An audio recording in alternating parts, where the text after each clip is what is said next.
Oh, mga ma'am sir, may kwento ako sa inyo, baka makatulong. Dahil itong video na ito ay hatid sa inyo ng asin, mura na nga, inutang pa. Alright, di joke lang, ang totoo po niyan, ang video na ito ay hatid sa inyo ng Motoshop ni Miguel. Ituro ko sa inyo ito mga ma'am sir, alam niyo yung Barangay Masalong, alam niyo yung GK, tsaka yung BGMP. Nagigitna noon ang shop ni Miguel. Sana ay mapanood ninyo hanggang dulo para malaman pa ninyo yung ibang impormasyon. Ay anak ng Korea. Sabay pista namin doon sa Barangay Mabiluo, no, ay puwerte. Kapal na naman ng mukha, ang kapital ay talagang mabubusog ka na. Alright mga ma'am sir, kumusta po kayong lahat? Umaga na naman! Walang bago, pagkagising, almusal, sabay pasok sa trabaho. Let's do this!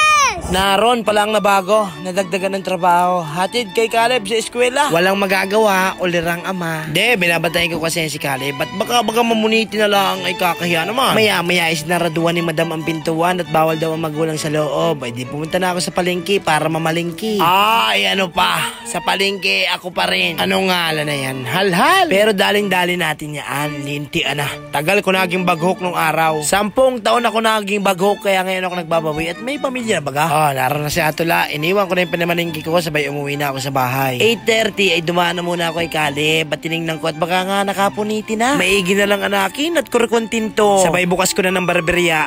Na ito, may mga sombrero na naman na naiwan dito. Nagwawalis-walis pa ako, may dumating na agad ng buhay na mano. Ay maraming salamat sa iyo, paring PJ Gonzales. Nasunda naman agad, naroon 100 pa ang bayan. Na ito pa, si Pading Ryan ay mamula-mula. Ang mabakanti, tingin ko muna doon sa kabilang tindahan. Marami ng luto si ate, balik ko na sa barberya. Naroon, naka-100 na naman tayo, isang ulo. Maya-maya lang ay dumating na si Tito Bogart.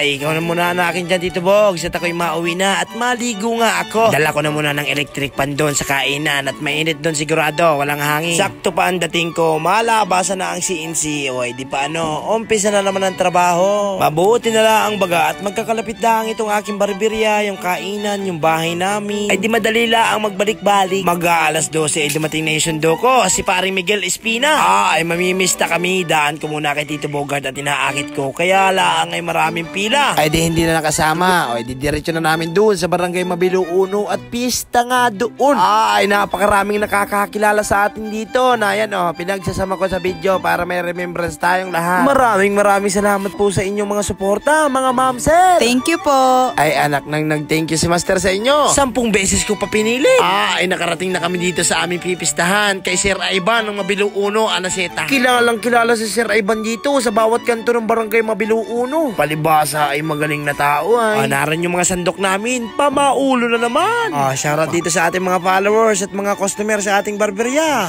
Ay mga kilabot din pala ito ng pistahan. Sige, sarandok na kayo dyan habang libre pa. Bukas may bayad na yan. Hindi, parang 10 minuto pagkatapos namin kumain ay nagpaalam na kami kaagad kay Sir Ivan. Eat and run na naman ang nangyari. Shoutout sa mga nadaanan natin, ang mga tropa dyan. Ay nagpaalam naman kami kay Sir Ivan na kami may pupuntahan pa. Pinanting namin yung bahay ni Iski Chairman Benedict kaya lang ay hindi namin natukoy. Dito na lang kami nugod pumunta sa aking kumare at kumpare na kalaparing Arbel Borja. Wala naman si Pading Arbel, mabuti na lang at dito si Mading Nika. Kakaunti na nga ang nakain ko dyan, naginom lang ako ng soft drinks ay nabusog ako. Ano na aking soft drinks ito? Porque aking bihira ako mag-inom na itong soft drinks na ito ay bawat uminom ako ay nadighay. Sabay uwi na, punta sa barbershop. Shoutout dito kay tropa, galing pa sa Jose Panganiban. Si Padi pala ay content creator din, makakomment yan dito sa ating vlog. Pakipalaw ako ha mga ma'am sir, salamat. Sabay bihis ko naman sa bahay, dala ko na ng pagkain ni Tito Bogart at mag-aalauna na hindi pa nakain. Akala ko may mababalot ako sa pistahan ay. Bili ko muna pala ng tissue at wala ng tissue. Dating ko sa barberya ay nagpagupit si Bossing Starboy ng poster. Binayaran ako ng 200 piso. Sus, natuwa ako yan. Ay maraming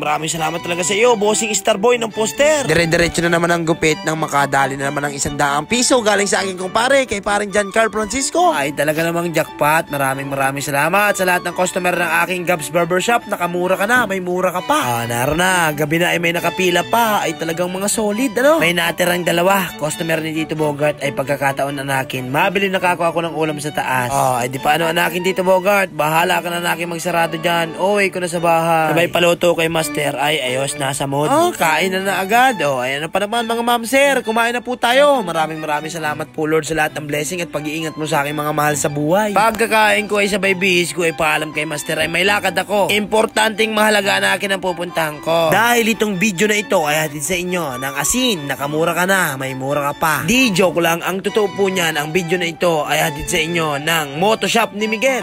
Ituro ko sa inyo ito mga ma'am sir. Alam niyo yung Barangay Masalong, alam niyo yung GK, tsaka yung BGMP. Nagigitna noon ang shop ni Miguel. Ano baga yung shop ni Miguel? Ito po ay gawaan ng motor. Malapit na rin daw siya dito magka-vulcanizing shop. Meron din dito mga pyesa. Kaya lang ay hindi pa gaano kakumpleto at yung iba ay nagbabiyahe pa nasa Tuwaka pa daw. Pero bago yung mga air filter lang, ay meron siya dito. Meron din mga clutch lining. Syempre meron din dito si Miguel na langis. Baka naman magtanong kayo. Baka sabihin ninyo ay, ano namang special dyan sa shop ni Miguel? Kahit hindi pa kayo nagtatanong, sasabihin ko na. Itong si Miguel ay nag-i-specialize ito ng mga Suzuki laang. Sa palagay ko naman ay dali din ni Padi yung ibang brand. Kaya lang ay sabi niya ay mas sanay na sanay daw siya kapag Suzuki. Doon pa lang ay di mo pa pagkatiwalaan mo na. Talagang inaral yung Suzuki. Kaya ikaw kung may Suzuki kang motor ay ano pa naman. Dito ka na sa Motoshop ni Miguel. Bachelors of Science and Mechanics, major in Suzuki. Di ba si Borgman ko ay Suzuki ito. Di dito ko pinagawa. PMS ang binalbag ni Padi. Prevented Maintenance Services. Ito, pagkatapos ma-change oil, ma-CVT cleaning, mapaltan ng gear oil, maayos yung starter para hindi ganong naragak up. Ito, may kaunting mga pyesa dito si Padi. Yung iba nga ay nasa Tuwaka pa, nagbabiyahe pa. Narito yung Facebook ni Padi. Pwede kayo mag-message sa kanya, magpa-reserve, magpa-schedule ba. 2 oras sa Yarina, panalo. Gumaraganda na ang tunog, hindi na naragak up. Sabay uwi ko na, bili ko na ng merienda ni Master, pampalobag loob. Di pa mga ma'am sir, hanggang dito na lang po muna. Maraming salamat po. Sana po ay palagi ko nasasayang yung mga oras ninyo. Walang data pala mag voice over kapag nakaisa-isang bilog. Ano yun? Bibihira na nga lang ang magmamangay.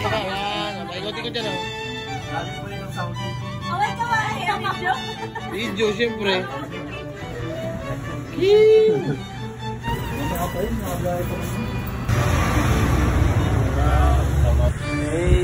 Salamat bossing. Welcome back to the Philippines. Video pa rin naman video. Video pala pare. Salamat pa di, ang tak nito.